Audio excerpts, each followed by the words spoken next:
Yeah, when I first started my licence fighting, I was around Lewisham, Deptford, Catford, Woolwich that way. And me and Jimmy Tibbet, had to meet some people over this farm, yeah, to have a fight. It's the first fight I've ever had, yeah.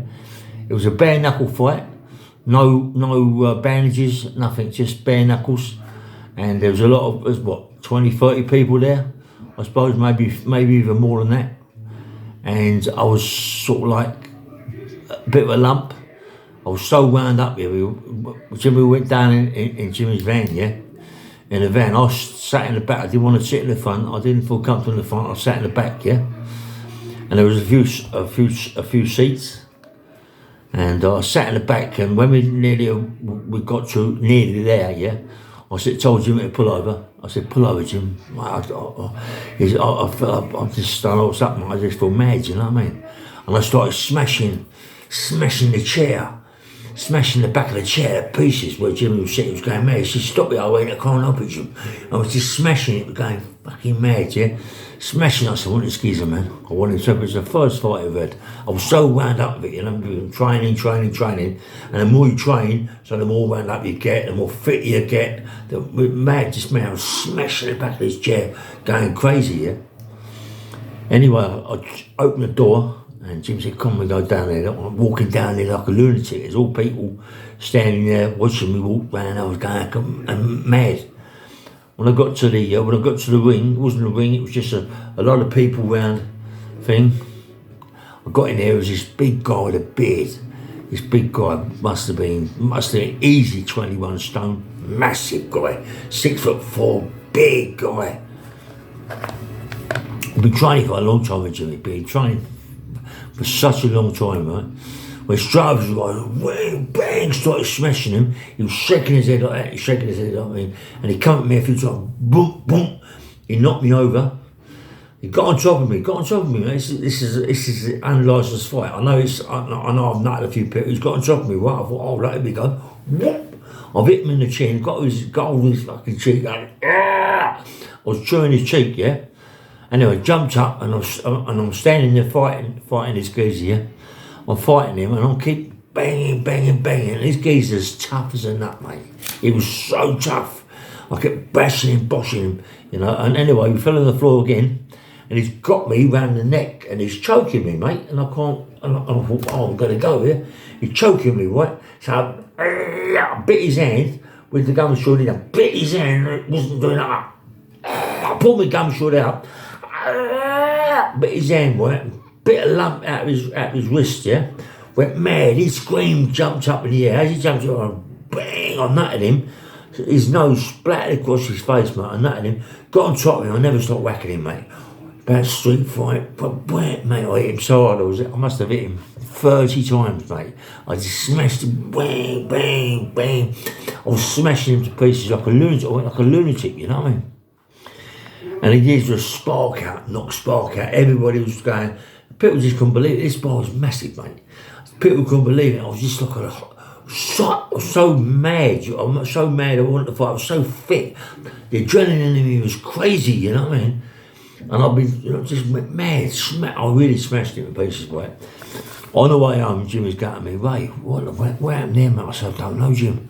I don't know. I said, I was so hyped up, mate, in the back of the van. I couldn't help it, yeah? Anyway, got to Lewisham, and Jimmy's gone to me, listen, there's a woman, yeah, right, who's got his club, right, and, you know, and she's in a little bit of trouble at the minute, some people causing plenty of problems. Come on, we're going to go down there, yeah? So we went down this club, sitting down there, the woman's really nice, mate, really nice, she's talking, she's normal, and she said, listen, do you want to earn some money? I said, yeah, of course I do, this is what it's about. She said, look, Jimmy's told me you're quiet, you can have a row, you know what I mean, and I want someone like yourself to go and sort some people out for me. But it's not people, it's one person. I went, okay. She said, well, what are you going to do? I'm going to talk to Jimmy now, get arranged what it is, this, that and the other, give Jimmy the money that I think you should get for this, and you can go, what you're going to do, you're going to go outside and meet this guy in a car, yeah?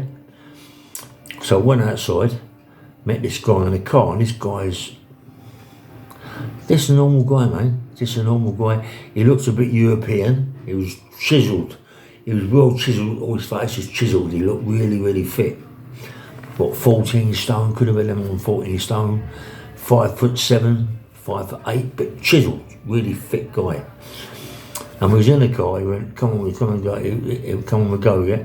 And he put his foot down. He was going. I said, "Boy, you got a nice car here, mate." And he was just wouldn't really talk to me, right? And we got to where we got to get to. We got to this car park. Yeah, we just parked up. And he jumps out of the car, and I see him walk over to this bins and bits and pieces. He walks over the bins, picks something up, and come back, put it in the back of the car, not in the boot, but in the back of the car, and we drove off again. I said, "What's that?" He says, "What we've got to give these people, yeah?" I said, "What is it?" He said, it's drugs." I went, "No, I don't want to get involved with that, mate." He said, no, that's not that. He said, "Please, yeah."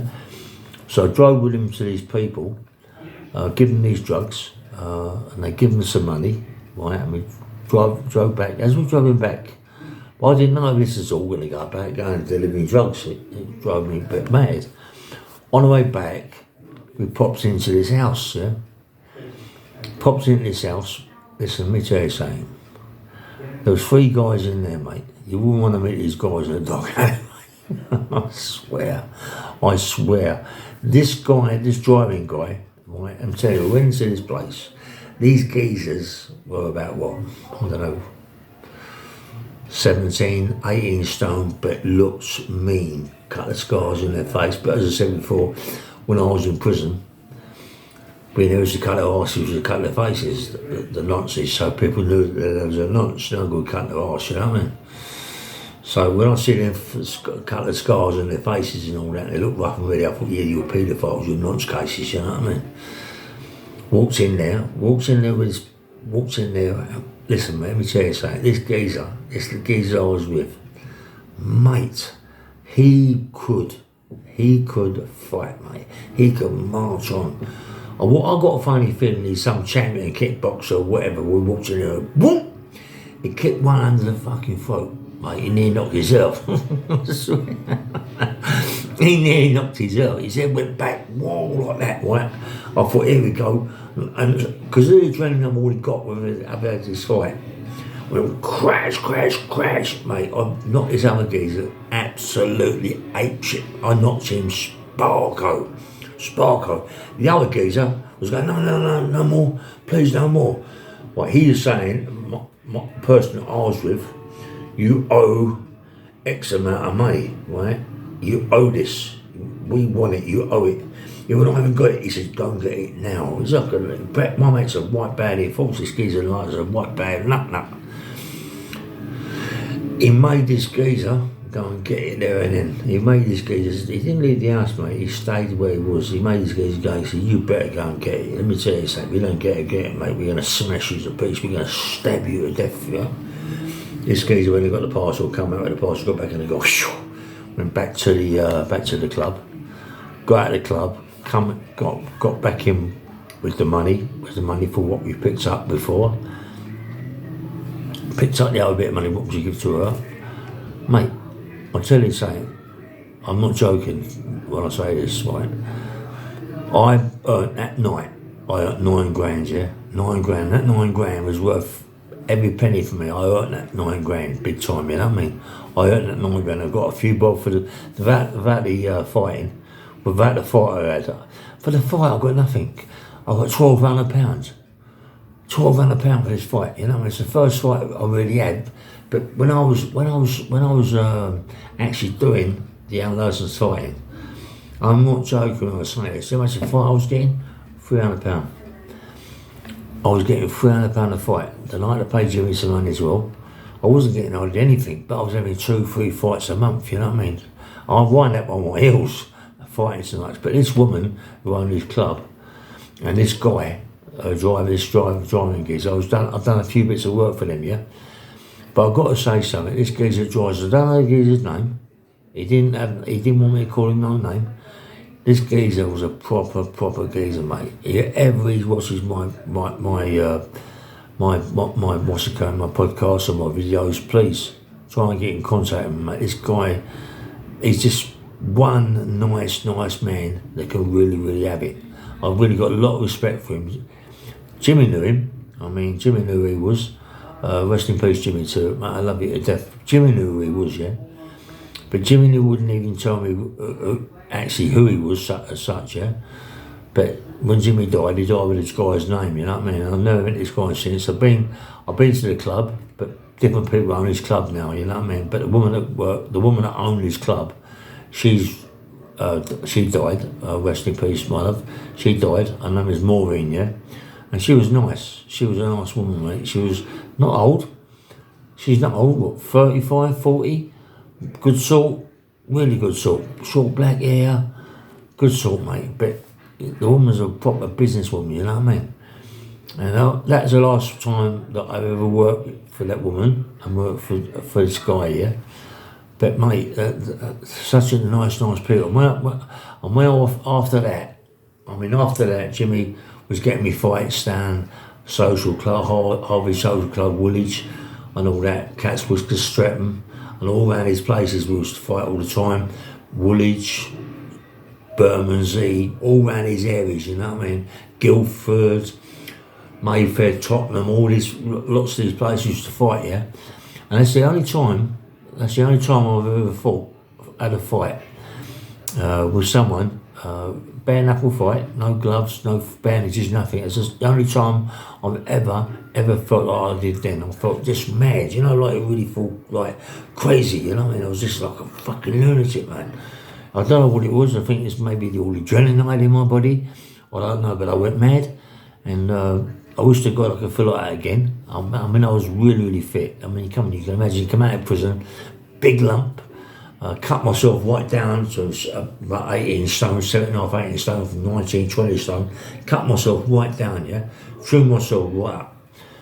I was just really fit. Wasn't on any roids, I wasn't on nothing like that, you know what I mean, but I was fucking just mad, where to go fight, mate. I could fucking march on, mate. Oh, it's crazy. It's crazy the power I had in my fists, mate. It's crazy. Anyway, this is Bang Bang Radio.